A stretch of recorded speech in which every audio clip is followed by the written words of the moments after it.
మేము ఎలక్షన్లో క్వశ్చన్ చేసిందే ఊకెళ్ళి బాబాయ్ అని, ఇంకా జవాబు రాలేదు. తొందరలో జవాబు కూడా వస్తుంది, దాంట్లో సందేహం లేదు. అధ్యక్ష, ఇది ఒక కేస్ స్టడీ. నేను 40 ఏళ్ళు రాజకీయాల్లో ఉన్నా, 14 ఏళ్ళు సీఎంగా ఉన్నా. నేను చాలామంది ముఖ్యమంత్రులను చూసా. ఇప్పుడే విష్ణుకుమార్ రాజు చెప్పినట్టు ఒక వ్యక్తి ఏ విధంగా చేస్తాడో వివేకానంద రెడ్డి మర్డర్ ఒక ఎగ్జాంపుల్. ఎన్ని ట్విస్టులు తిరిగాయో రెండో ఎగ్జాంపుల్. కడాన ఎవడైతే అక్కడ సిఐ సీన్లో ఉన్నాడో మర్డర్ జరిగిన తర్వాత ఫస్ట్ వెళ్ళాడు.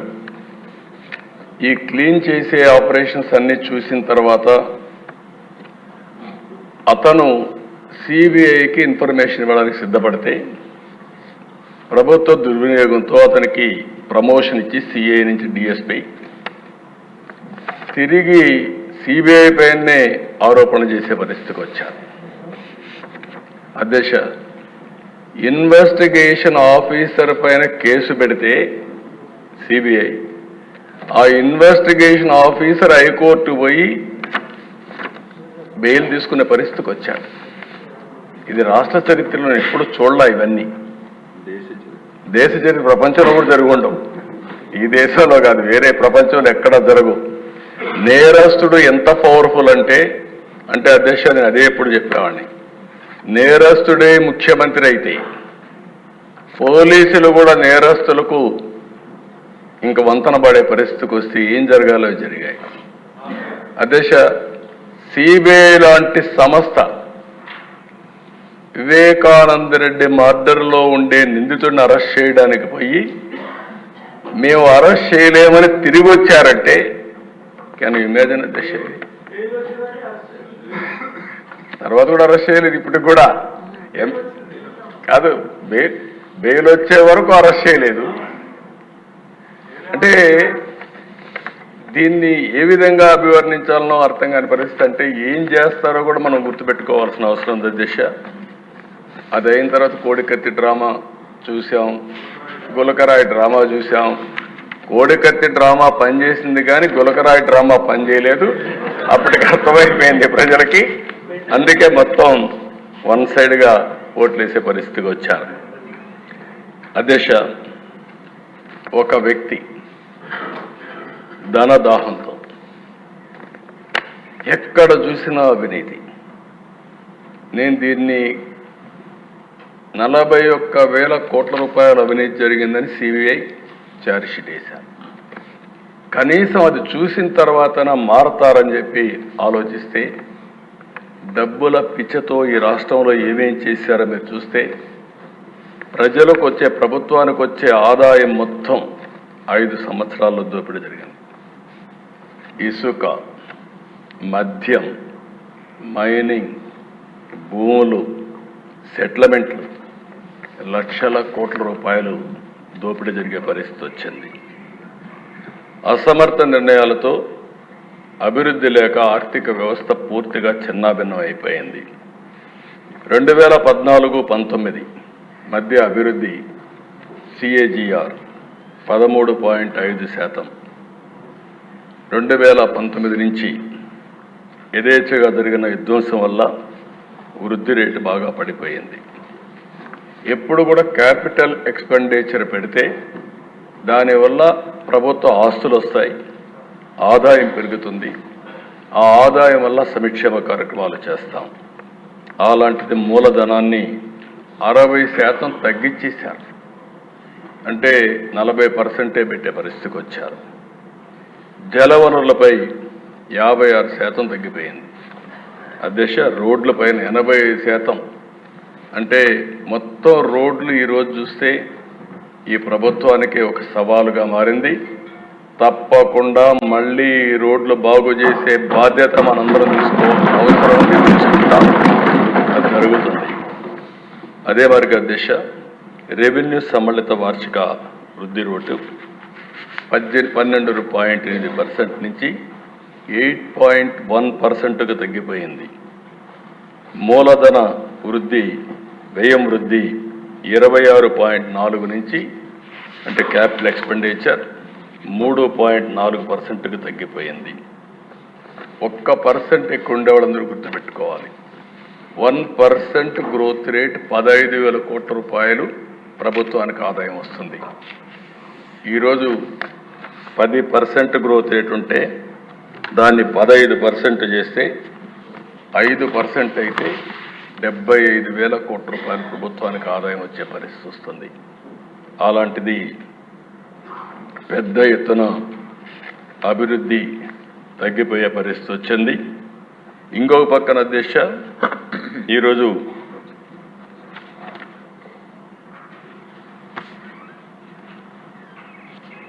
ఇంకొక పక్క చూసినప్పుడు మొత్తం ఈ విషయాలన్నీ చెప్పడం కోసమే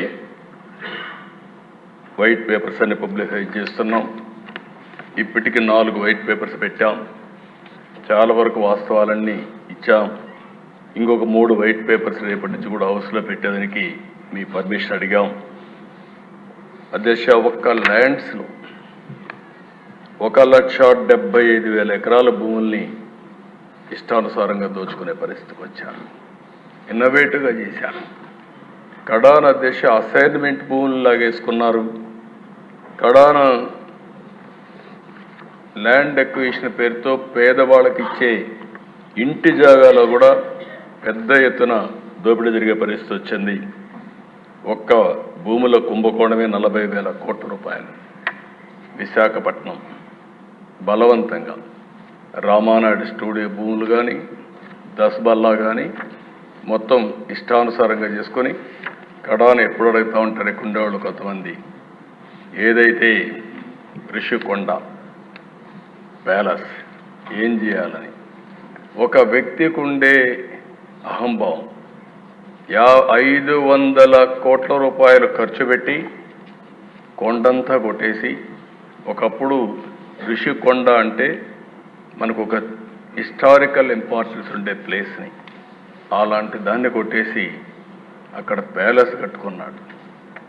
ఆ ప్యాలెస్ కట్టుకోవడం ఇప్పుడు వాళ్ళ నాయకులు చెప్తున్నారు. ఎందుకు కట్టారంటే ప్రధానమంత్రి ప్రెసిడెంట్ ఆఫ్ ఇండియా వస్తారంట, వాళ్ళ కోసం నేను ప్యాలెస్ కట్టాడంట. అంటే ఇంకా మనం అందరం నమ్మాలి అధ్యక్ష. అంటే ఈ రాష్ట్రంలో ఎక్కడికి పోతుందో నాకైతే అర్థం కావడం లేదు. శాశ్వతంగా కొంతమంది నాకు వచ్చి చెప్పారు, ఓసారి ఒక్కొక్క వ్యక్తి ఏ విధంగా తలుస్తారు, భగవంతుడు ఏ విధంగా నిర్ణయిస్తాడు అనేది ఇది ఒక ఉదాహరణ అధ్యక్ష. 500 కోట్ల రూపాయలు టూరిజం డబ్బులు ఖర్చు పెట్టి బ్రహ్మాండంగా మిగిలిన డబ్బులన్నీ డైవర్ట్ చేసి ప్యాలెస్ కడితే అక్కడ కథలుగా చెప్తున్నారు. ఇంకా నేను కూడా మొత్తం డీటెయిల్స్ తెప్పించాలి. ముందు ప్రాధాన్యత క్రమంలో మిగిలిన పనులన్నీ చేస్తున్నాం. ఆ డబ్బులు ఆ ఉండే అందరూ ఒకసారి ఎమ్మెల్యేలు అందరిని తీసుకెళ్ళాలి. ఒకసారి హౌస్ కమిటీ అంతా ఈ అసెంబ్లీ అయినాక అందరం వెళదాం. మీతో కూడా కలిసి నేను కూడా చూస్తాను ఎందుకు కట్టారు ఆ ప్యాలెస్.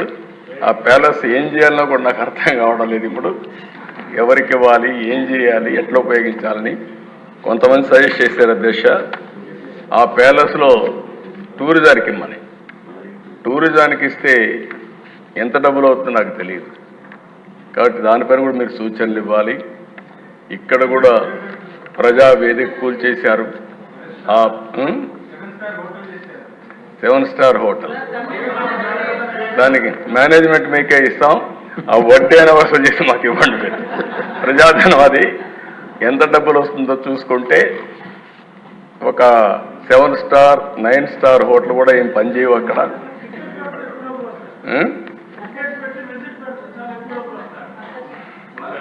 ఆ ఓనర్షిప్ మీకే ఇస్తాం, చేసి మాకు వసూలు చేసి ఇవ్వండి.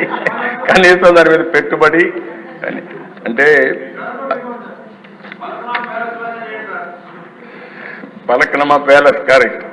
పలక్నమా ప్యాలెస్ కూడా కొన్ని రోజులు పెట్టారు, తర్వాత టాటా తీసుకున్నారు. ఎందుకంటే ఓల్డ్ ప్యాలెస్ కాబట్టి. ఏదేమైనా అది కూడా నేనే అప్పట్లో దోహదం చేశాం, ప్రజలకు ఉపయోగపడుతుందని. మీరు కూడా ఆలోచించండి. 2 విషయాలు నాకు సజెషన్స్ ఇచ్చారు. ప్రజావేదిక కూల్చారు, అక్కడనే డెబ్రిస్ కూడా తీయలేదు. అందరూ చెప్పింది దీన్ని తీయద్దండి, ఇక్కడి నుంచే అమరావతి కసిగా కక్షగా అభివృద్ధి చేయడానికి ముందుకు పోదాం, ఇది ఇట్లే ఉండాలని చెప్పారు. తప్పకుండా అట్లే పెట్టడానికి ప్రయత్నం చేస్తాం. ఇది కూడా రిషికొండ మీద ఉండే ప్యాలెస్ని ఏం చేయాలో మీరు కూడా ఆలోచించండి. దాన్ని కూడా శాశ్వతంగా మనం ఏం చేయాలో ప్రజలకు కూడా పెట్టే పరిస్థితిని చేద్దాం. అంటే ఆ దిశ ఇది చూసిన తర్వాత ఒక విద్యుత్ రంగంలో 1,29,000 కోట్ల రూపాయల అప్పులున్నాయి. ఒక్క మైనింగ్ డిపార్ట్మెంట్ 20,000 కోట్ల రూపాయలు దోచుకున్నారు. ఇసుకే కదా దిశ. కడాన ఇక్కడ ఉండే వాళ్ళందరికీ అనుభవం ఉంటుంది. మెటల్ క్వారీ ఎవడైనా చేసుకుంటే అది కూడా లాగేసుకున్నారు. అంటే దాన్ని కూడా భరించలేకపోయారు. ఎవరైనా సరే ఇసుక దోపిడీ జరుగుతూ ఉంది అని రోడ్డు మీదకి వస్తే ఇంటి వద్దనే వాళ్ళందరినీ నిర్బంధించి పోలీస్ కాపలాలు పెట్టే పరిస్థితి వచ్చారు అధ్యక్ష. ఇంకో పక్కన అధ్యక్ష ఒక ఎక్సైజ్, ఇది ఒక కేస్ స్టడీ. మళ్ళీ ఇంత ధైర్యం ఎక్కడి నుంచి వచ్చిందో తెలియదు. ఢిల్లీలో జరిగినటువంటి స్కామ్, లిక్కర్ స్కామ్ నథింగ్ అధ్యక్ష. దీని ముందర మొత్తం IMFL మ్యానుఫ్యాక్చర్ అంత రేపేలు నేను మాట్లాడతాను, ఆ డీటెయిల్స్ నేను అక్కడ చెప్తాను. పెద్ద ఎత్తున అవినీతి కాకుండా ప్రజల ఆరోగ్యం పైన ఆడుకునే పరిస్థితి వచ్చారంటే చాలా భయంకరమైన విషయం. ఇది ఒక విధంగా చెప్పాలని క్షమించరాని నేరం. దాన్ని ఆ విషయాన్ని మళ్ళీ మాట్లాడతాను అధ్యక్ష. ఇప్పుడే విష్ణుకుమార్ రాజు గారు అందరూ మాట్లాడుతున్నారు. ఒక వ్యక్తి చెడు వ్యక్తి అయితే ఒక కుటుంబం నష్టపోతుంది.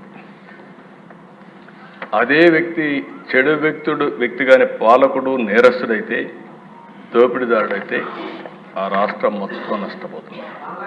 అదే రాష్ట్రం మనలాగానే మన ఆంధ్రప్రదేశ్ మారిగా ఉంటుంది. అదే చెప్పాను నేను ముందుగా. ఆ రోజు వివేకానంద గారు ఏదైతే కొటేషన్ చెప్పారో, స్ఫూర్తి చెప్పారో అది మనకు వర్తిస్తుంది. నేను దండం పెట్టి అడిగాను 2019లో, ఈసారి కానీ మనం తప్పు చేస్తే చాలా ఇబ్బందులు వస్తాయని. కానీ ప్రజలు కూడా ఆ రోజు ఆశపడ్డారు, ఏదో చేస్తాడని నమ్మారు. అందుకే తిరిగి 2024లో 11 సీట్లు గెలిపించారని ఇప్పుడే మాట్లాడుతూ బాధపడ్డారు. కానీ భవిష్యత్తులో ఇదే మారిగా ఉంటే నా లెక్క ప్రకారం శాశ్వతంగా రాజకీయాలకు అర్హత లేని వ్యక్తి ఇలాంటి వ్యక్తి అని రాజకీయాలు ఎవరైనా ఉండొచ్చు, కానీ ఇలాంటి వ్యక్తులు మాత్రం ఉండడానికి అర్హత లేదు. అందుకే మీరు చూస్తే ప్రశ్నిస్తే కేసులు, హౌస్ అరెస్టులు, పార్టీ కార్యాలయాలపైన దాడి నేను చాలాసార్లు చూశాను. చిన్న పార్టీ పైన కూడా దాడి చేయాలన్నా, చిన్న రాజకీయ పార్టీ ఉంటే ఆ నాయకుడిని అటాక్ చేయాలన్నా, విమర్శించాలన్నా భయపడే రోజులు అవన్నీ పోయి ఇష్టానుసారంగా వచ్చే పరిస్థితికి వచ్చారు. 5 ఏళ్లలో ఏం జరిగిందో మనం అందరం ఆలోచించాం. తీరని నష్టం జరిగింది. ఇదే మనందరి బాధ. అయితే ఇక్కడ ఒక ఎక్స్పెరిమెంట్ చేయాలనుకున్నారు దేశం. ఆ ఎక్స్పెరిమెంట్ ఇక్కడ ఉండేవాళ్ళు చాలామంది ఆలోచించాల్సింది. పులివెందుల్లో ఇప్పుడు కూడా వీళ్ళు ప్రజలు ఓటేసి గెలవలేదు. ఆ విషయం మనం గుర్తుపెట్టుకోవాలి. Over a period of time పులివెందుల్లో ఎవరైనా కానీ వేరే పార్టీలకు ఓటేస్తే వాళ్ళు అక్కడ బతకరు. ఎన్నికలైన తర్వాత కూడా కక్ష తెచ్చుకునే పరిస్థితి వస్తారు. దానివల్ల అక్కడ రాజకీయ నాయకులు కానీ రాజకీయ పార్టీలు కానీ మనుగడ సాధించలేకపోయినాయి. మొన్న కూడా మనం చూసాం, ఇక్కడ కడప ఎమ్మెల్యేలు ఉన్నారు. పాత కడప జిల్లాలో అధ్యక్ష 9 అసెంబ్లీ సీట్లకు 7 అసెంబ్లీ సీట్లు గెలిపించారంటే అది ప్రజల్లో ఉండే మార్పు, అదే వాళ్ళు ఇచ్చినటువంటి తీర్పు కూడా. అలాంటిది అధ్యక్ష నాకు ఒకసారి అనుమానం ఇచ్చేది, పులివెందుల మారిగా రాష్ట్రాన్ని మొత్తం తయారు చేస్తామని. కడాన ఎన్నికల్లో కుప్పం, పిఠాపురం, మంగళగిరి ఇలాంటి కొన్ని కాన్స్టిట్యూన్సీలు వీళ్ళు ఆడిన ఆటలు చూస్తే అది భయంకరంగా ఆటలాడే పరిస్థితికి వచ్చారు. రాష్ట్రంలో సంపాదించిన అవినీతి డబ్బులు మొత్తం పంచారు. కానీ ప్రజల్ని మెచ్చుకోవాలి అధ్యక్ష. 90,000, 70,000, 40,000, 50,000తో గెలిపించారంటే అది ప్రజలు చూపించిన స్ఫూర్తి, చైతన్యం తప్ప ఇంకోటి కాదు. దానికి మనస్ఫూర్తిగా అభినందిస్తున్నాను. పులివెందల ఎక్స్పెరిమెంట్ ఫెయిల్ అయింది, అది రిప్లికేషన్ మోడల్ కూడా ఫెయిల్ అయింది.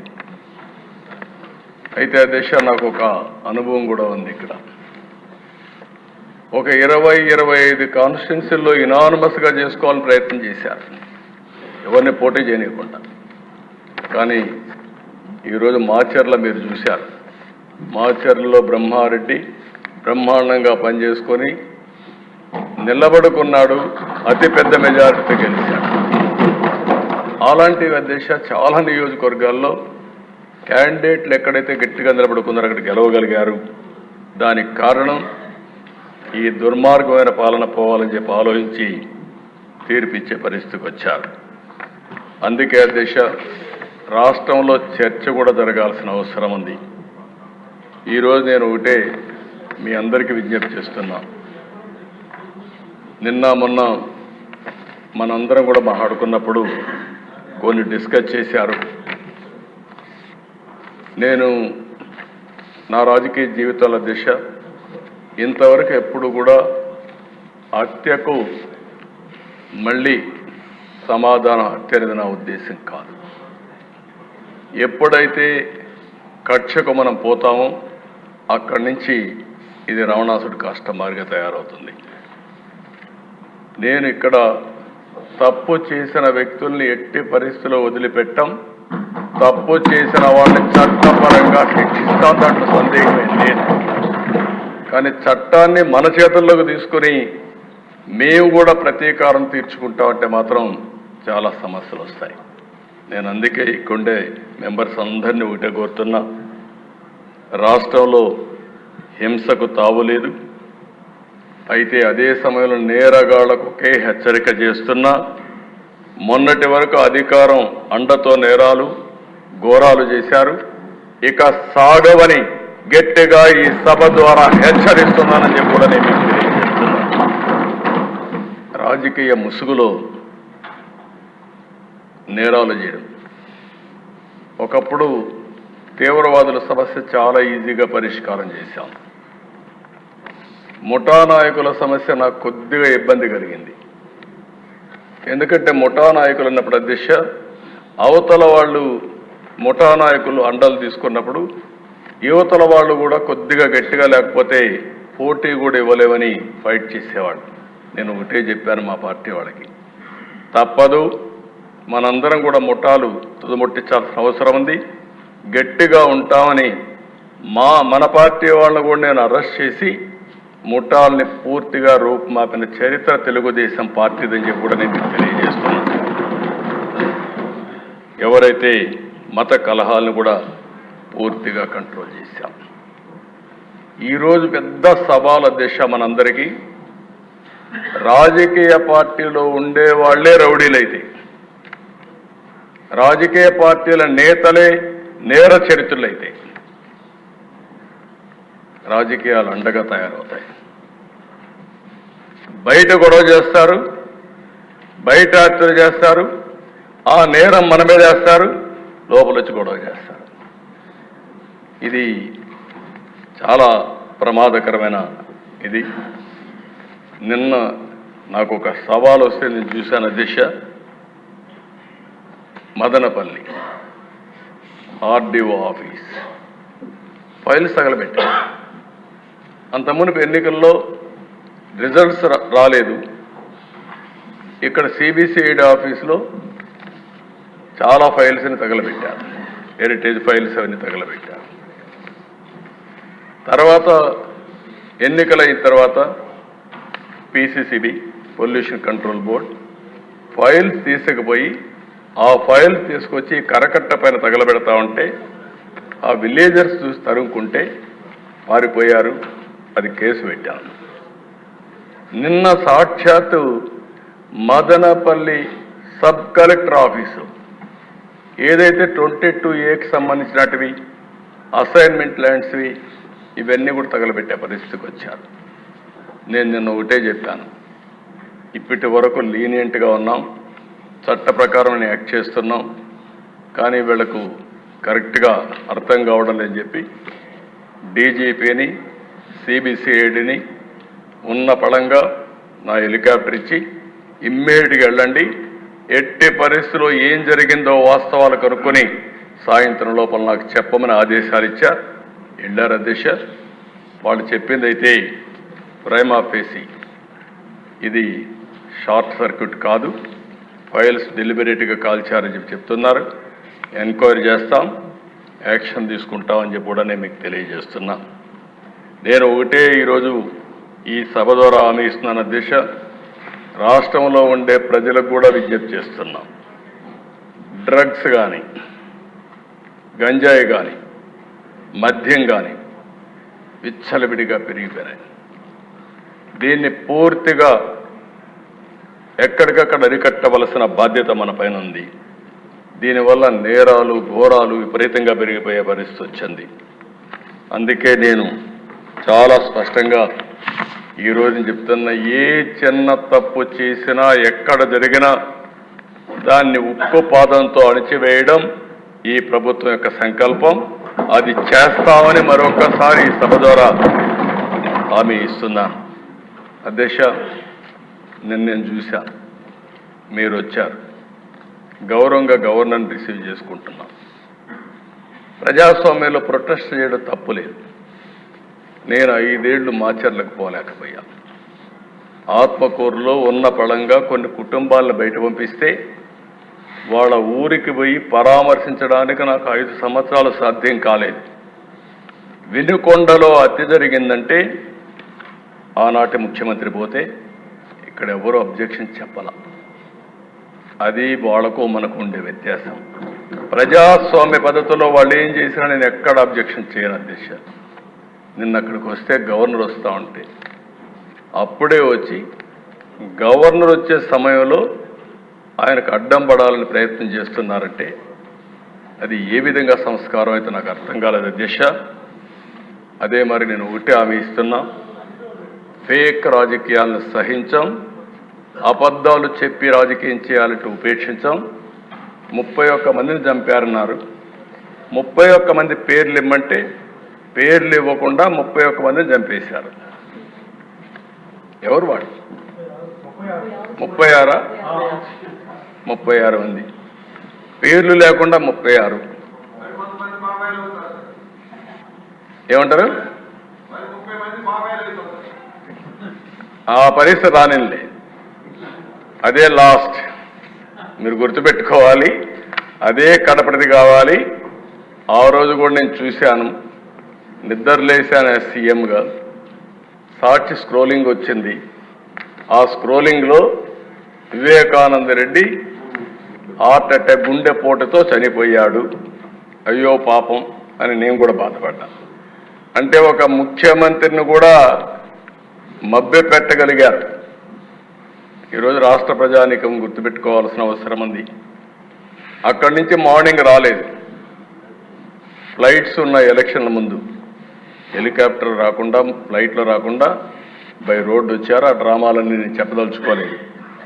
అంటే సాయంత్రం వచ్చారు, మాట మార్చేశారు. నెక్స్ట్ డే నారాసుర రక్త చరిత్ర, నా చేతిలో కత్తి.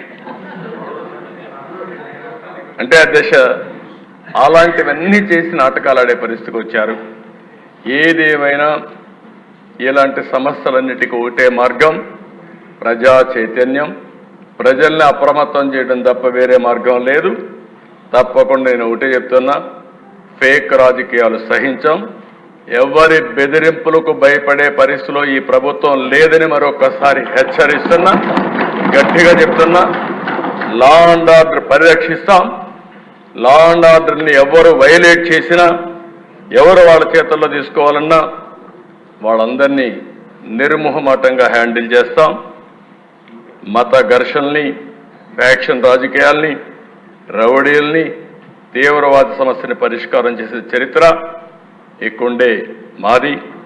నేరాలు చేయాలనుకుంటే రాష్ట్రం నుంచి బయట పారిపోయే పరిస్థితి వస్తుంది తప్ప ఇక్కడుండి నేరాలు చేసి రాజకీయ ముసుగులో మీ ఇష్ట ప్రకారం ఆడాలంటే మాత్రం జరగనీయకుండా చేస్తామని చెప్పి నేను హెచ్చరిస్తున్నా. మేము నేరాలు చేయం, ఘోరాలు చేయం, కానీ మీరు చేస్తే మాత్రం సహించేది లేదని మరొకసారి హెచ్చరిస్తున్నాను అధ్యక్ష. ఒక